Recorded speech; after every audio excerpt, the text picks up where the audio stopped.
What is going on, everyone, and welcome to the Fantasy Football Hub YouTube channel. In this video, I'm going to be revealing my final team for Game Week 1 and going through some of my last minute thoughts before the start of the Fantasy Premier League 2024-2025 season.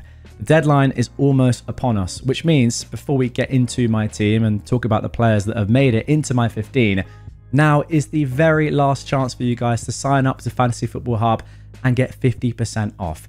Everything you're about to see in this video is done on Fantasy Football Hub. So if you want to do the same with your team, get your team rated, get your AI recommended transfers and everything else the site has to offer, go and click the link in the description.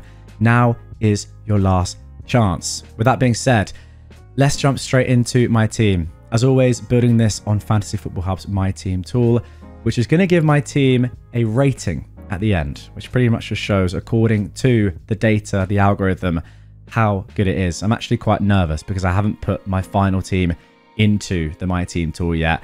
So I hope it does well. Anyway, let's begin.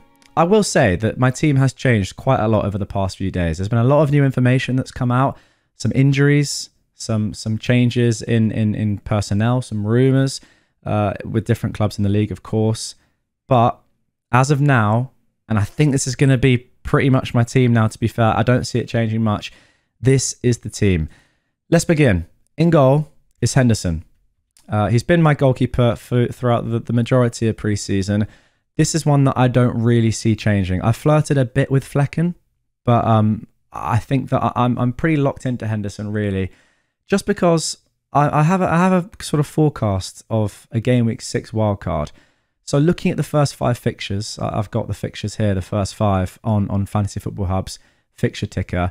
You can see that Palace are ranked extremely high and Brentford, you know, they're way down the bottom here. Now, if I change this to say the first 12, things change. Brentford go above Palace.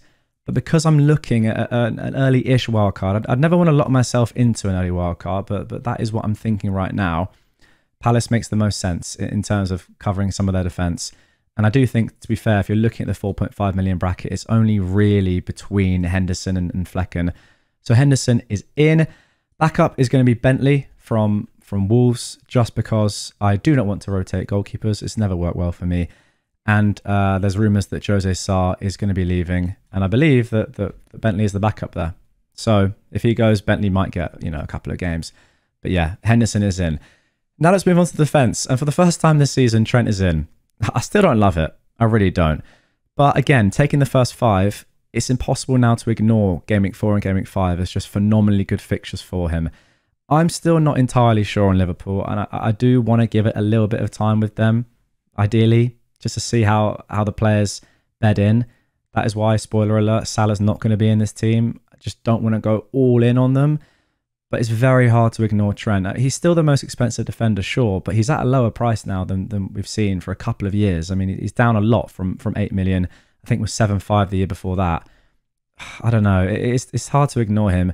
Again, it's the same thing with Haaland, where I've always said in my head that if the Ipswich fixture was Game Week 1 rather than Game Week 2 for him, he would be in everyone's team. And I kind of think the same thing here. You know, say Forest at home was first. Say the first 5 were jumbled up and yeah, it was Bournemouth at home second, for example, and then Brentford at home, and the United game was later. I don't know. I don't want to change this position in the first 5 game weeks is pretty much what I'm saying. So I have to take these 5 as a whole. And yeah, for that reason, Trent is in. And I know that he's probably been in a lot of your teams throughout preseason. I'm late to the bandwagon here, I know, but he's in. Similarly, another player that's come in is Porro. I've had Gabriel all preseason. Maybe I'm making a mistake changing my mind this late, but just looking at Arsenal's fixtures, I still do think that their defence is being underrated. It's just, again, taking those first 5 before a potential wildcard in 6, where the fixtures do change considerably for Arsenal and do get a lot better. Yeah, I think you can potentially just swerve those tougher games. Again, if we go to sort of the next 6 fixtures from Game Week 6. Well, actually, to be fair, Arsenal aren't doing unbelievably well. It's more just 6 and 7 and 8, really, that just look super strong for them. And that's why I'm thinking, like, before that, you know, these are tough games. Do we really see clean sheets? Spurs away, City away, and also Game Week 2, Villa away. They are the best defence in the league, and I still expect them to be so. It's just whether you can potentially swerve that early in the season.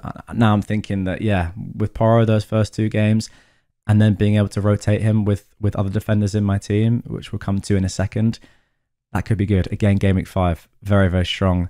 Very, very strong fixture indeed. Okay, let's round things off in the defence. Cons has been in the whole season. I don't really think I need to explain that. It's just great from Game Week 3, really, when he can rotate with Porro. That kind of picks himself. Barco, I think, is one that, as we can see by his expected points here, he's come down in the estimations of Fantasy Football Hub. They've just signed a left back, which is slightly concerning because apparently he's very good. He plays inverted on the left, can play across defence, can play in seemingly a number of positions, which is quite weird, like up the pitch as well. But I don't think he's going to start. Estupiñán is also now back on the grass, which is concerning for Barco's long-term minutes. However, I still do think that up until Game Week 6, he is the best 4 million defender. And spoiler alert, I'm actually going to start him this week. So I'm sure he will start this week, and that's part of the reason why he's in. And then rounding things off with a new defender who hasn't been in my team at all, but it's Robinson. And 2 Fulham players are in this team. And I think it's just, again, the fixtures up until Game Week 6, well, to be fair, including Game Week 6 for Fulham, but they're just so good. If you can bench Robinson for Game Week 1, look at that. You'd happily play him in all those fixtures. In Fulham's system, he is going to be the fullback that flies. The right back sits a lot more than the left back. I don't know. They're good. Fulham are a good team. They've lost Palhinha, which is a big concern defensively.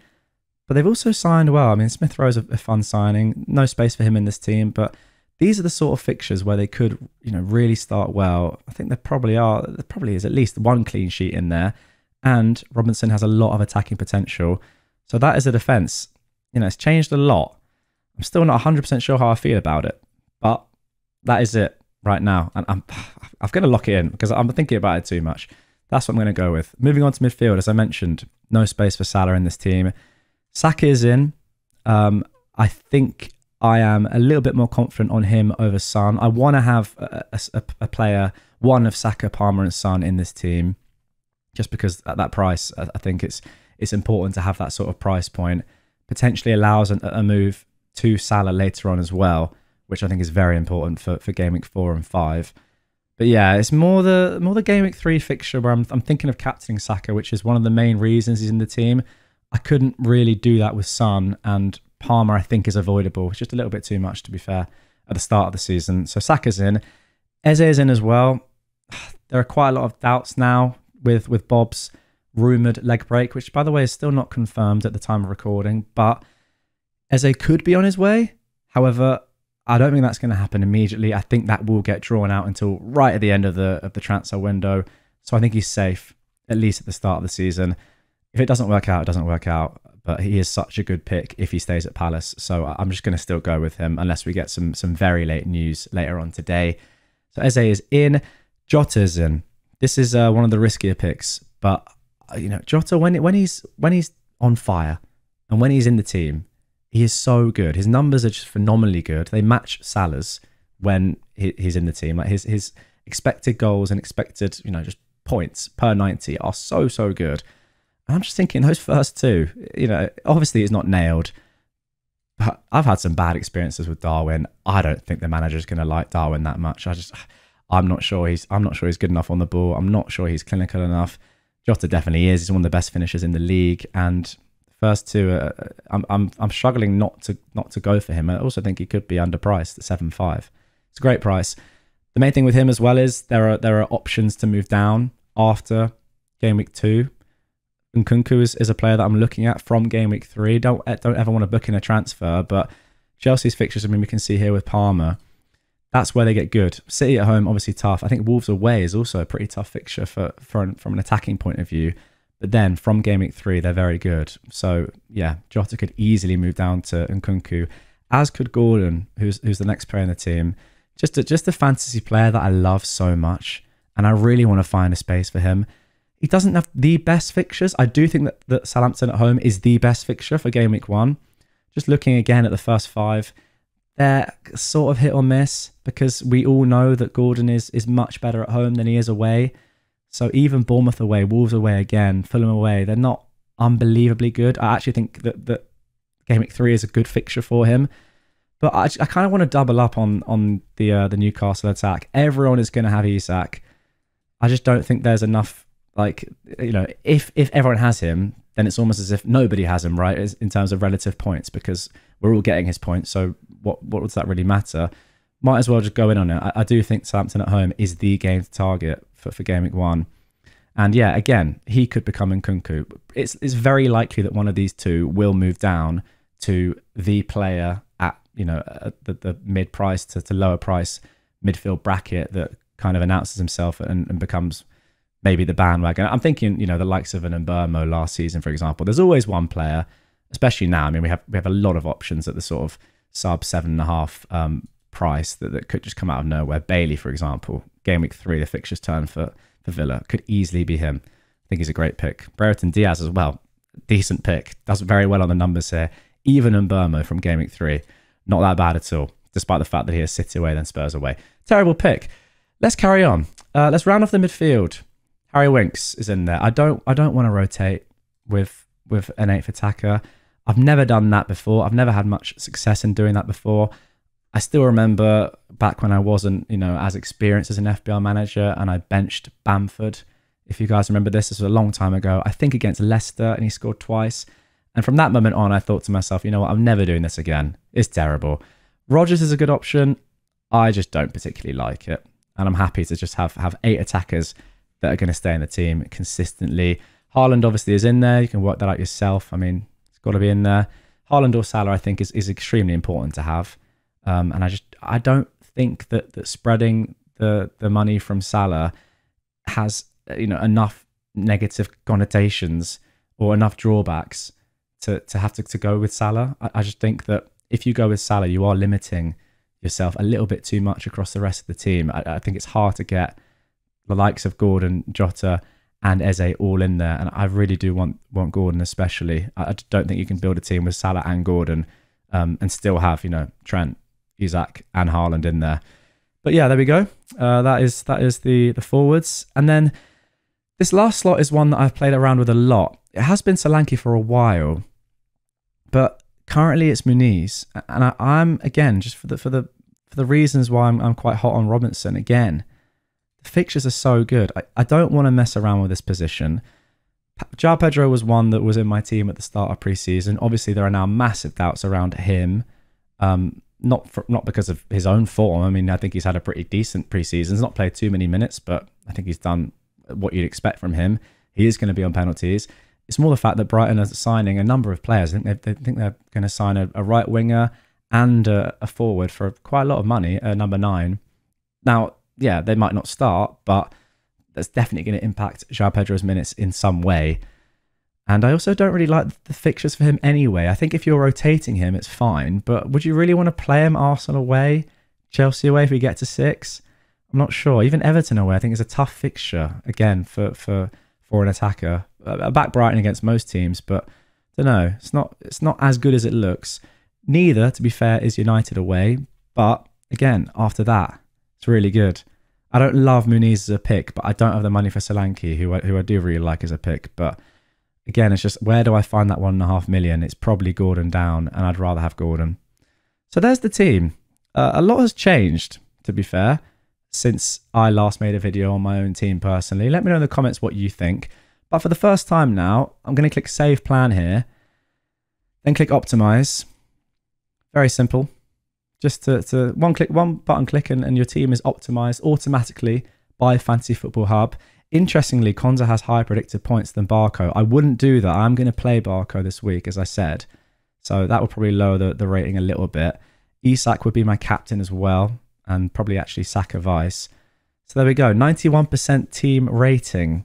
Not ideal, but what we're going to do now is go through game week by game week and then change the captaincy and change the formation, so I can talk through the future of this team a little bit more, because I do think that, you know, it's very important to plan the first few game weeks at least, if not even slightly more, especially this season given the changes to transfers. So game week 2 is where Robertson would come into the team and pretty much stay there. I think that would be the end of Barco. Now, if Barco is still in the team somehow, game week 4, game week 5, fine. It'd be a great pick, but I don't really need him there. It's a risk that I think is worth taking over the likes of Faz or Harwood Bellis. So yeah, game week 2, obviously Haaland would be captain. Again, straight away, that's up the team rating, I think. So yeah, when you don't go through and optimize it, it still keeps the captaincy, for example, on Isak. So if you want your team rating to be a real representation of your team, this is what you should probably do. Again, guys, you can do all this for free. Link down below. Try and beat my team rating. But let's carry on. Game week 3. This is again, Robertson could stay in the team here. Konza could come in. At this point, it's getting a little bit dicey perhaps with Jota. But let's just say that he's still in the team right now. I don't think I'd necessarily need to make a transfer. Any injury, Konza could come in happily as well, so I wouldn't need to force one there. Game week 4 is where I do think a move would need to be made for Salah. I don't think he's necessarily the best captain option this week, but game week 5 he definitely is, and by that point I'd need to have him in. So at this point it would probably be Saka that makes way. Spurs away, City away, tough fixtures. Salah would come in game week 4. Where's he gone? Just doesn't exist apparently. Oh, midfield. Okay, there we go. Salah will come in. I'd need to fund that, obviously, 2.5 mil. But by that point, anything could have happened. Let's say it was Gordon who looked a little bit out of form and Jota had kept his place, and I did want to go down to an Nkunku, for example, or to be fair, anyone. It wouldn't necessarily need to be an Nkunku. Just again, as I said, the player that is the standout pick, around that price bracket. Then yeah, have to find 1.5. Could be anywhere. Could literally be anywhere. There's a chance for game week 5 that you could do Haaland down to Watkins. Pretty risky, and obviously we're jumping a long way ahead here. But I'm a planner, so I like it. Let's see, what can we do? 1.5 million. Maybe this is where Porro goes, although it's probably not enough cash there. Konza looks good though, but I wouldn't want to have 2 4 million defenders on the bench. Let's just say that Eze was to leave, or actually Isak's fixtures turn a bit there. So yeah, any forward at that price, 7 mil. I'd love to stretch to Watkins, but hey, it could be anyone at this point. Could be anyone. Let's put João Pedro back in there. So there we go. That's potentially how I'd get Salah back into this team. It's a loose plan, as you can tell, but that's the plan. That is the plan. And then from game week 5, you have Salah right there, ready to captain. And then I'd be looking to wildcard. So, doing all these moves and seeing how the team looks up until when you're playing to wildcard or whatever, you can just keep going forever, is one of the beautiful things about Fantasy Football Hub's My Team tool. And as you can see, doing all of that has massively improved the team rating to 96%. But yeah, that's the team. Let me know in the comments what you think about it. It's not template. It's definitely got some popular players in there. I think some of it is a little bit rogue. I don't see many teams with both Gordon and Jota, for example. Muniz is one as well that I'm not seeing in loads and loads of teams. But as you can see here, compared to Solanke, he's doing very, very well for predicted points. So that is one of the reasons why I'm thinking, okay, Solanke obviously plays for a more attacking team, a better team, but he's also playing in a new team. Who knows, his minutes could be managed, whereas we know what we're getting with Muniz. So there we go. That is the team. Let's see, though, according to Fantasy Football Hub, how this team could be improved. A wonderful feature called AI Recommended Transfers. If you just click up here, we'll do this live so you guys can see how long it takes to give you recommendations for your team, which in theory, according to the data, will improve it. And then we can judge. Oh my goodness me. This is torture. The 2 players, the 2 defenders that have been in my team literally from the start of pre-season. Oh, God. Guardiola, Gabriel recommended to come in. Porro and Konza out. I mean, that is stronger. How's this being funded? Gordon to Brereton Diaz. Brereton Diaz is like an algo pick. He's a data pick. He's one that I'm not seeing in any team, really. But according to the predicted points, he's doing pretty well compared to Gordon across the first 5. Not really a player that I've thought of, but to fund these 2 moves, I mean, there's no doubt about it. These 2 defenders are better than these 2 defenders. That's just seeing these two guys here is just annoying. They've been in my team since the beginning of time. Oh my gosh, maybe I need to reverse what I've done. I don't know. Sometimes it's better to ignore the AI recommended transfers because they just make you feel bad. Goodness me.